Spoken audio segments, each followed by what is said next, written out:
Bonjour, c'est Amandine du blog LifePass ou Happiness, chemin de vie vers le bonheur.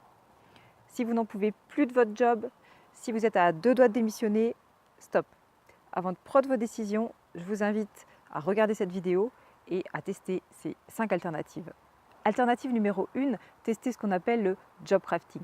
Le job crafting, ça consiste à façonner son poste, à le modeler comme une poterie pour finalement qu'on y trouve le plus possible notre compte. Ça peut être en développant nos réseaux professionnels, en modifiant la façon de travailler, en limitant les tâches rébarbatives pour se concentrer sur les tâches qui nous apportent le plus.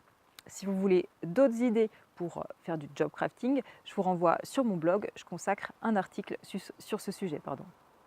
Alternative numéro 2, travaillez votre mindset.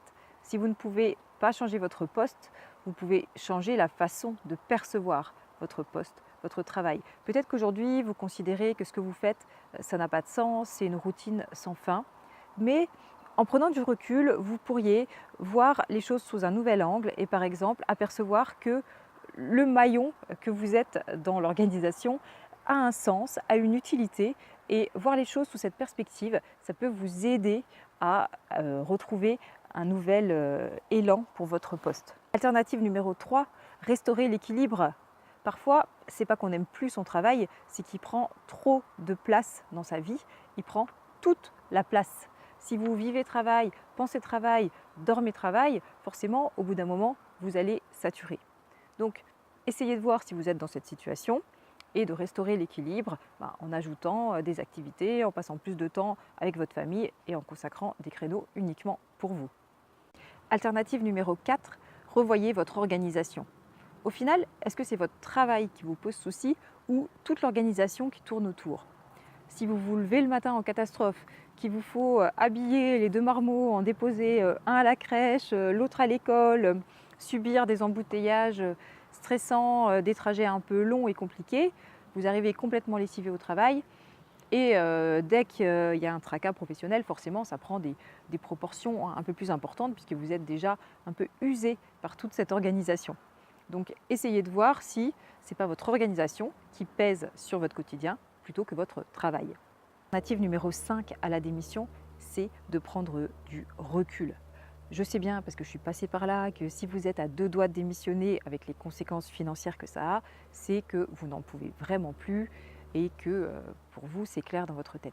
Mais si vous n'avez pas pris de recul avant de prendre votre décision, je vous invite vivement à le faire. Il y a plusieurs dispositifs qui sont possibles. Alors bien sûr, il y a les congés. Si vous n'avez plus de congés, vous pouvez toujours demander des congés sans solde pour réfléchir. Je ne pense pas qu'on vous le refuse. En tout cas, ça coûte rien de demander. Vous pouvez demander à partir en formation.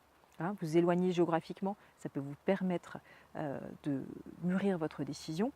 Et puis, il y a aussi des dispositifs plus longs, des congés, donc des vrais congés de formation, des congés parentaux, qui vous permettent là, sur les durées plus longues, de prendre du recul et de voir si vous souhaitez repartir sur le poste que vous occupez actuellement.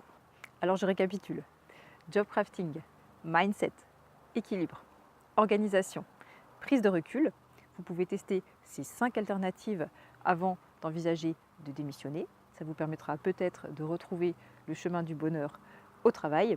Si vous souhaitez aller plus loin et apporter plus de légèreté dans votre vie, vous pouvez aussi télécharger mes 30 petits pas vers le bonheur. C'est gratuit, n'hésitez pas. Je vous remercie d'avoir regardé cette vidéo. Je vous souhaite une très bonne semaine. À jeudi prochain.